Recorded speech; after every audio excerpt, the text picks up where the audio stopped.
Hello guys, welcome to Run & Science, and today I'm going to review the Saucony Endorphin Elite 2. So this is top of the line racing shoe from Saucony. It's 290 bucks. It's a brand new foam right there called, goofy name, but called Incredi Run.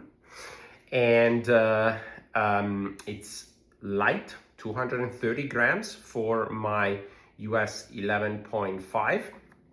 It has a carbon plate, as you would expect.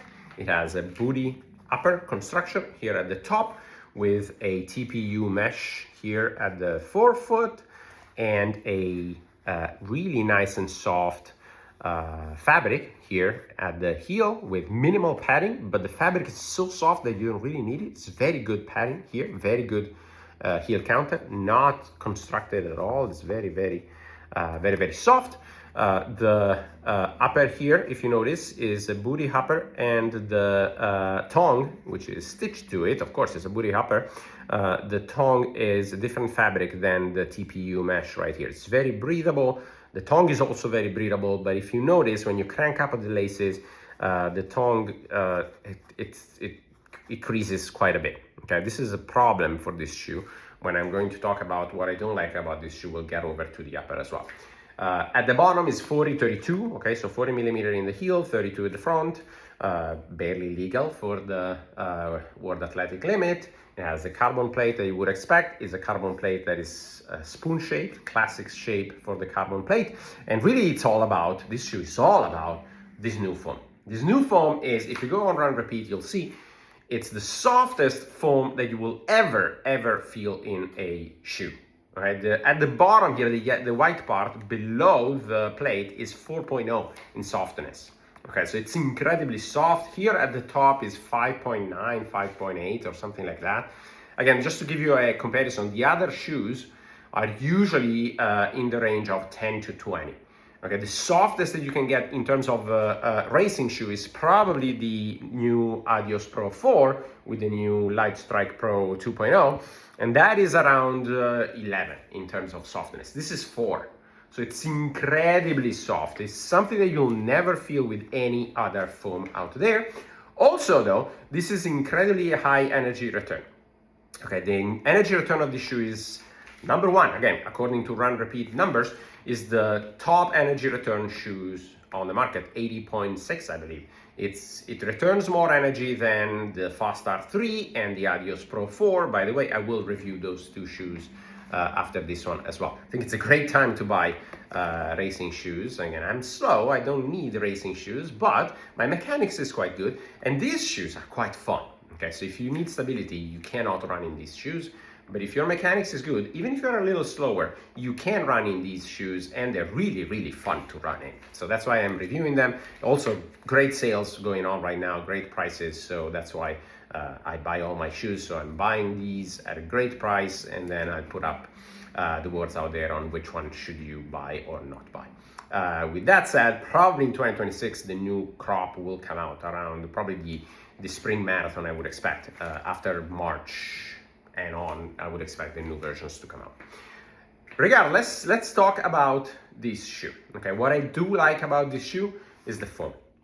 The foam is something unique, it's something fantastic, it's something incredible. You might not like it at all. Okay, so I think this is going to be a very polarizing shoe. If you like soft, this shoe is the softest that you can get. If you like bouncy, this shoe is extremely bouncy. However, I have to say, the dynamic properties of this foam, which is a TPEE based material, are completely different than the static one. What do I mean by that? I mean that if you're standing on this shoe, right, the foam compresses a lot. It's super soft. It compresses like crazy. Nothing other than, there's nothing like this on the market. However, when you start running, and yes, you are compressing the foam, but the load is applied for a short amount of time, right? You're not standing on it. You're just bouncing on it. Then the foam changes. The properties of the foam changes. I'm not saying that it's not soft anymore. It's extremely soft, but it returns a lot of energy, and it is runnable, right? So if you pick up these shoes and you squish it, it's impossible to run on these shoes. How can I run on these shoes? But then when you put them on and you start walking, walking still feels a little awkward, and then you pick up the pace, and the properties of the foam changes. The dynamic response of the foam is different than the static response. And that's all the trick that this shoe has. And for this reason, again, if you have good mechanics, you really need to have stable mechanics. This is a very, very unstable shoe. But if you have good mechanics, this shoe, it feels really good at most paces. Even for me that I'm slow, even at recovery pace, I really like this shoe. It's a surprise. I was not expecting that.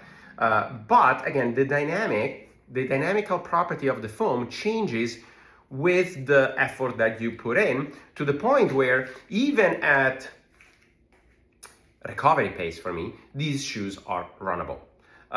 All the other super shoes, they don't have that property. The closest one is probably the Adios Pro 4, which I have right here, which is still very soft, a little less soft than this, and it feels decent at slow pace, but this one really feels the best at slow pace. And then the energy return is fantastic. So as soon as you pick up the pace, this shoe will come after you, all right? So this shoe is all about the foam.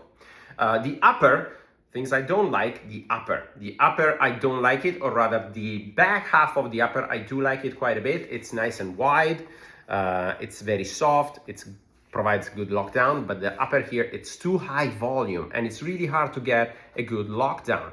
So what happens is that if you want a good lockdown, then the thing here, the tongue here creases and it's uncomfortable. So unfortunately, again, the upper doesn't really work 100% for me. It could be much better. It could be much more dialed up, and it could be potentially reconsidered for the third version. It also has this toe bumper here, which is very rigid. And all the review that I saw before buying this shoe said, oh, the toe bumper is rigid and you bump on it and it's annoying. I say, I never bump on the toe bumper. What's the point? I probably wouldn't even notice it. Guess what? I do notice it. It's true. It looks like Saucony didn't do any testing on this. I mean, the testers, they should have reported that. This thing is too rigid, and what happened is that the volume is too high, so your feet slide a little bit forward. The shape is a little tapered, too much tapered in my opinion. I don't have wide feet, but this is very tapered. And for this reason, it runs a little short. And the lockdown is not great. Shoe is tapered, you bump on the toe bumper right there. It's a little short, so you bump on it and you feel it, it's too hard. So the upper needs to be reconsidered from Saucony. Outsole, no problem for me. I have about 100 kilometers in these shoes and the outsole performed really well. The other thing I don't like, or rather the concern that I have, is durability. All right, this is so soft that, look at that, 100 kilometers, and look at what happened to my midsole right there and right there. Yeah, I mean, this should not happen to a shoe after 100K. So I'm really concerned by durability, but I don't know if they can get over it, because ultimately this is so soft that as soon as you bump on it or a rock hits it, there's nothing much you can do about it. So it's okay, it is what it is. It's $290, it's a racing shoe. You have to put that into consideration. Alternatives, so let's talk alternatives. And before we do so, let me tell you how does this shoe run. When we talk about a racing shoe, I usually have a scale that goes from the one that feels like trampoline, right? And they push you forward. I think Kofuzi was the one that invented that. It feels like bouncing, or rather, it feels like stepping on a trampoline and then it pushes you forward, okay? I really like that idea. And those are usually prescribed for stride runner, the runner that prefer to increase the length of their steps. All right, and then on the other end, there's the shoe that roll a little bit better. It feels like stepping on a spring and bounces up and helps you pick up your feet behind you, right? So these are the two extremes. Nothing is really extreme on one end or the other. ASICS has the Metaspeed Edge, which is on the springy side, and the Sky on the trampoline side. Now, where is this shoe belonging? This shoe belongs to the trampoline side. Okay, this shoe, when you are going to strike the ground, it will push you forward.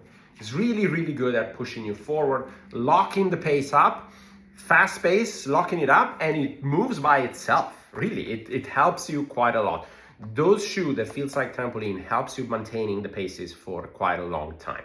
They don't run very natural, at least for me, because I'm a frequency runner, I'm cadence runner, so I do prefer the natural feeling of the other shoes.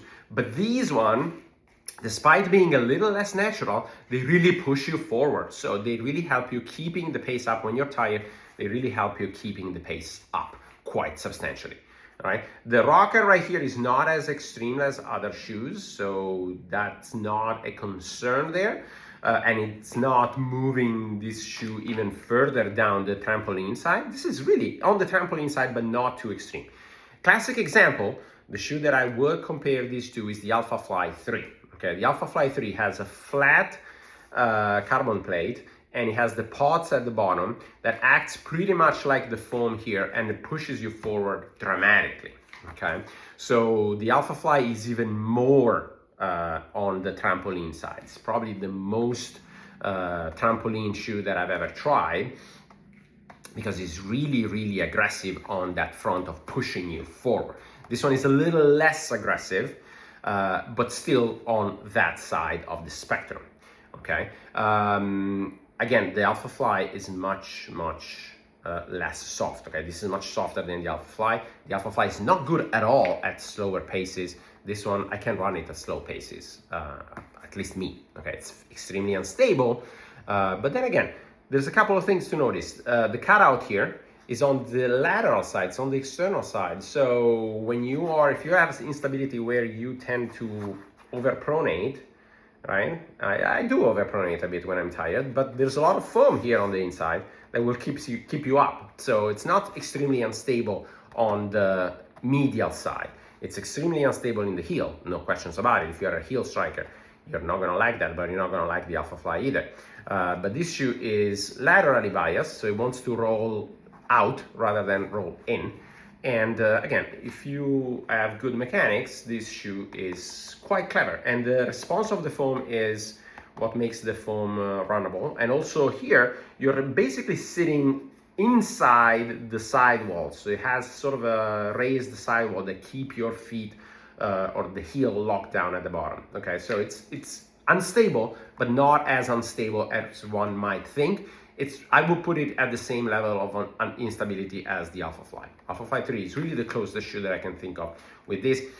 It's not close. It's completely different. Okay, it's completely different. It's incredibly different, as the name suggests. Okay, there's nothing close to this. It's really soft and bouncy and pushing you forward. You have to try it, I guess.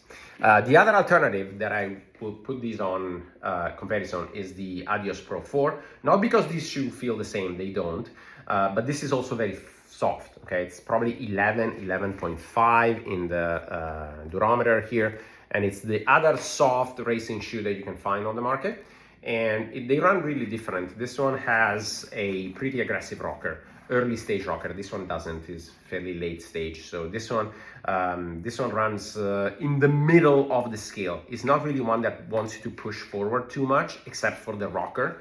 The rocker is there to achieve that, but everything else is more towards picking up the pace, is also behind you. So this one, I would put it in the middle of the scale.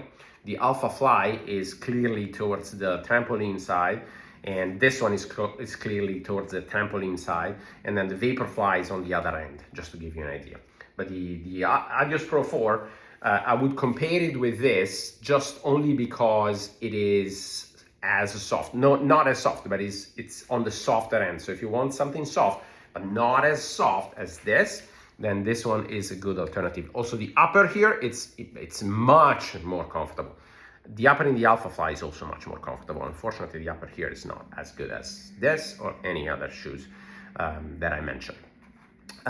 These two, at the moment, are my top two favorite marathon shoes on the market. I do like the Alpha Fly, but not as much as these two, despite the fact that this one has the problem with the upper. So if I had to run a marathon tomorrow, I'd go with the Adios Pro 4 because the upper is much more comfortable and it will not create me any issue in the upper. I know that. This one might, but really these two, despite the fact that they're quite different, In my opinion, right now, they're the two best racing shoe on the market. I still haven't tried the Fast R3. It's coming up in the next couple of days, so hopefully we'll see what happens with that. That said, I'll close it up. Thank you for watching. As usual, if you can click the subscribe button, it costs you nothing. It keeps me motivated, and I'll see you in the next video.